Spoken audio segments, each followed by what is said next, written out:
Hello, YouTube subscribers. It's me again, here to answer your questions from the survey that I had you all answer, and so many of you did very kindly. And asked me a ton of questions, so I put them onto a very nice Word document in front of me on my computer screen. I'm not going to edit this video because I spent far too long editing the top 10 video, which hopefully you enjoyed. And there's a ton of questions. Some of them doubled up, so if I don't get your name called out specifically, don't take it personally. Your question is probably answered. And I've kind of divided them into categories, into 4 categories. So the first one up is just general YouTube questions. So let's get down to it.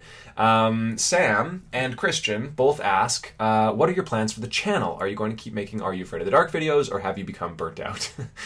Yeah, I mean, I will keep making Are You Afraid of the Dark videos. I guess I've become a little bit burnt out in that I've been making them with less frequency, but I do really enjoy them, and I really enjoy the show still, and I enjoy you guys responding to the reviews, and yeah, I can't see why I would stop making them ever entirely, but they do take a lot of work, so I may just decrease the amount.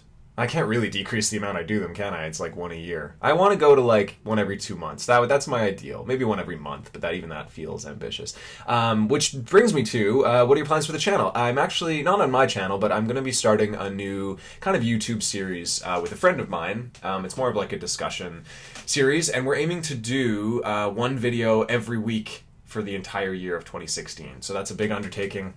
You know me in promising videos, so yeah, we'll see if it actually happens, but that's the goal, and it should be a lot of fun. I don't have a ton of details at this point to release, but we shot a promo the other day, and that'll be out pretty soon, and I will be all over this channel to get you guys to migrate over. And I think you're going to really like it. It'll be fun. It's not Are You Afraid of the Dark? It's not even nostalgic, but yeah, it'll be fun. It's pithy. Jess Ann asks, what other 90s show would you like to review? This is really tough, and this has kind of come up before because people have asked me to review Goosebumps. Actually, I think there might be a question later on about Goosebumps. The thing that makes Are You Afraid of the Dark so good to review is that it was the show that kind of did take itself seriously. Like, it wasn't as self-defacing as something like Goosebumps. Like, Goosebumps was kind of silly, and it was knowingly silly. Like, it didn't really try to be terrifying. And there's that odd Are You Afraid of the Dark episode that you're like, man, the director thinks this is, like, the best horror movie. So that becomes easier to make fun of, right? It's like doing, like, a comedy review of a comedy movie. You're like, well, no, they're making jokes, so you can't, make fun of that. And so it's tough. So I think, like, if I were to review another show from the 90s, I'm thinking something like one of those Saturday morning teen dramas, like Saved by the Bell, or like Breaker High. Even those, I mean, it's not like they take themselves seriously, but there's enough in it. There's serious storylines and stuff that it would be pretty funny to make fun of. James asks, did you enjoy I.O. today when they returned for season 6 and 7 with a new Midnight Society? I'm really not familiar, actually. I really don't. I couldn't, I was probably maybe too old by the time those came out. I don't know. No, I wouldn't have been. I would have been like 9 or 10. I don't know. I honestly don't remember. Maybe it's just that I at the time didn't really delineate which were the old Midnight Society and the new Midnight Society. But I'll look into reviewing them. If I do it, I might do it as like a reboot, because the point of this is all about that nostalgia and kind of like the old crappy episodes, and that original Midnight Society I think everyone remembers really well, and that's kind of a part of it for me. God, I've been going for 4 minutes and I've answered 3 questions. Let's pick it up. Scrapped Bits and also AE56 ask, how many times do you usually watch an episode to come up with a script? And what's your process for generating material? I usually watch it once and just take note of jokes or like things that, like when you're watching with your friends and like the big things that come up that you're like, God, that's weird, as like an overarching concept, or like things to make you laugh impulsively, because that's kind of what's the funniest, right, when it's impulsive. And then I'll usually watch it again and kind of fill in the blanks narratively, because I have to, for people who haven't seen the episodes and just watch my reviews, I kind of have to explain the actual plot of it, which can take some time. And then I also kind of solidify other jokes and notice things a second time around. But usually I only watch it maybe 2 times. As for how do I generate material, honestly, I have a ton of caffeine. I find like the more hyped I am, the the better it is. I do find if an episode has no material, I just get loud and aggressive, and you'll see. You can tell in a video when I have nothing. When I like went and watched the episode, and I was like, "That's pretty good," because in the episode I'm like manic. Desiree and Teden, Teden, I don't know, ask, how long does it take to make one review? It really depends on the episode, like I was saying. If they're really narratively complicated, which sometimes Are You Afraid of the Dark episodes can be, that can take an eternity. Because to really, spell out the entirety of a half-hour show in 10 minutes with clips and with, like, what do I explain myself and what do I let the show explain by cutting to a clip, that can get complicated. But usually it's about 2.5 to 3 hours from, beginning to end. Again, depending on how many times I have to watch the episode. Stapler Towels asks, do you always intend to shoot each episode in a new location? Yeah, thanks for noticing. I've moved 4 times since I started doing this in 8 years, which is a lot, actually. I moved from Alberta to BC. That was the big one. So you'll see the first ones I started in my parents' house when I was going to university. And then I lived with all sorts of roommates, and now I'm in this wicked apartment. But this apartment that I'm in now is quite small, so I've already run out of places. You'll see my top 10 video is the same place that I did I think Whispering Walls or something. So, yeah, I don't know what I'm going to do. You're going to see a lot of double places. I don't know. Get over it. Next category, that was rude of me, is Are You Afraid of the Dark specifically. Lunette asks, which episode of Are You Afraid of the Dark scared you the most? It's hard to say, because I don't know that I remember as a kid, like, specific episodes, just really specific moments. I remember the Tale of the 13th Floor really vividly, because I have siblings, I have 2 sisters, and it was scary, like, I don't know, her brother getting like his mind messed with, and I remember them playing the games, and he was getting bad, and he was like getting this headache, and they're like cranking the thing, and it was spooky. That like really stuck with me. But my favorite episode was Dead Man's Float, because that had like the most. I remember that. I remember what he looked like, and I remember the look of the pool and stuff, and also swimming always used to kind of freak me out. So that was that was part of it. And she also asked, what episode still gives you the creeps as an adult? Probably The Tale of the Dark Music. But that wasn't until I watched it this time, where I was, there's a living doll! That's terrifying. That's such a good episode. God. Hypno87 and Olivia Lemons ask, who is your favorite Are You Afraid of the Dark character? I mentioned it in the top 10 list, and it was kind of a revelation at the time. But I really like Belinda from The Bookish Babysitter. I don't know. I don't know where that comes from, but I think that actress is really well cast, and she's kind of cool. I also really like Gwen from The Tale of Badge. I just like strong women. I got sisters. I don't know. I really like Dougie from The Twisted Claw. There's this shot when Dougie finds out that his parents have died. Like, it's so messed up. But he just... I can't stop fixing my hair. I'm sorry. Let me just do it once for all. There we go.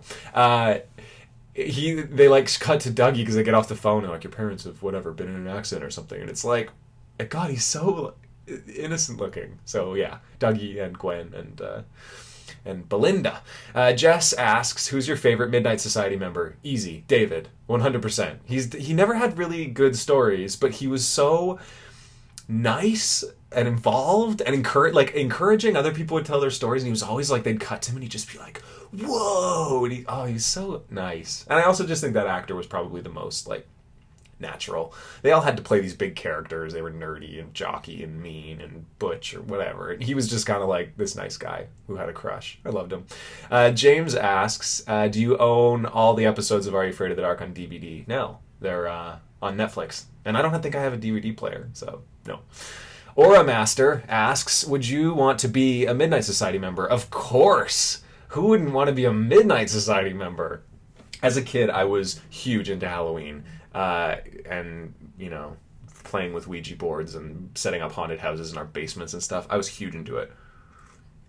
If I had friends who were into going into the woods at night and making campfires and telling stories about, bookish babysitters, I would be into it. I'm pretty sure I, made up my own stories as a kid. Good transition, Boshane, because P.O.P.O. and Ellie both asked really good questions. If you were chosen to write an episode for Are You Afraid of the Dark, what would the story be about? Who would tell it? What would the villain be like? David would tell it. So it probably wouldn't be very good. But it'd have to be about some kind of nice guy getting slighted in some way, because all of his stories are like, I got my bike stolen, but it inspired a story.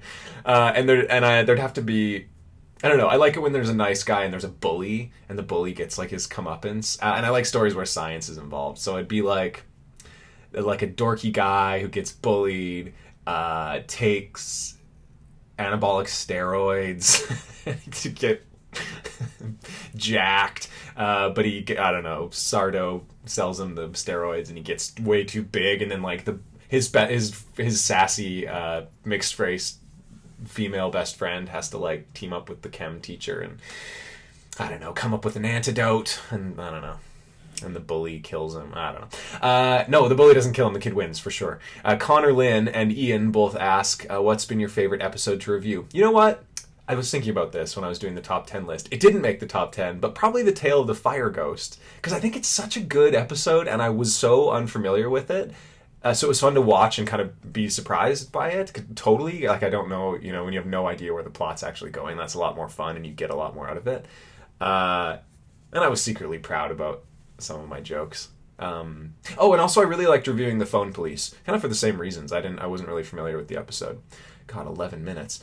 Zeeb Master 5000 asks, do you have any jokes in the series you're particularly fond of? I mean, the one in Fire Ghost was something about like how do you get the Fire Ghost to come out, and it was something about throwing in a pride parade, which is a pretty funny joke. Nowadays I try and stay away from off-color jokes, if that makes sense. There's some times when the jokes come off really mean-spirited.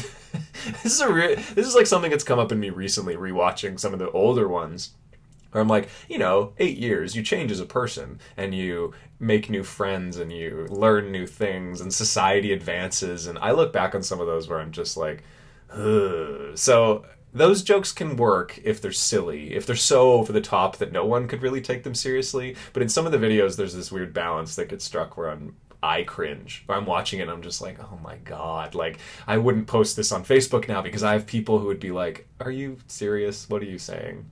To all these minority groups. Martita asks, which Are You Afraid of the Dark character do you find the most annoying? Definitely Christina. In the Dark Music, the sister who has that crazy voice. She's totally insufferable. I also really hated Beth in The Tale of the Lonely Ghost, the like ginger cousin with the bangs. But that was kind of her purpose. Like, so it was effective. Whereas I don't know if Christina was meant to be such a hoe, but she really was. I really didn't like, I don't like Vink and I don't like Sardo, but you have to like them because that's their, nostalgia and whatever. But they'd make the list. Brian asks, do you still get scared of watching Are You Afraid of the Dark? Which episodes are you the most proud of and the least proud of? No, I'm not scared of Are You Afraid of the Dark now. Because I'm an adult. I'm fine. I'm a man, damn it. And I'm proud of a lot of them. They all take a lot of work. I mentioned the Fire Ghost I was really proud of. I also really liked Badge. Badge has like this personal meaning to me for various reasons I won't get into. Actually, I was touring a play when I did 3 episodes, I think, in a row. There's one that's like in a hotel room, and there's one in the place I was staying. And those have this kind of like special place in my heart because they bring me back to what I was doing at that time.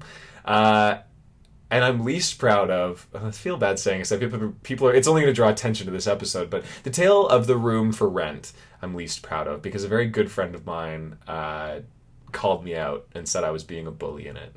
and at first I was like, whatever, and then I rewatched it, and I kind of was, like there's this, it's again, like I was talking about that tone. It all of a sudden hits this tone where you feel like kind of uncomfortable because I'm making fun of kids.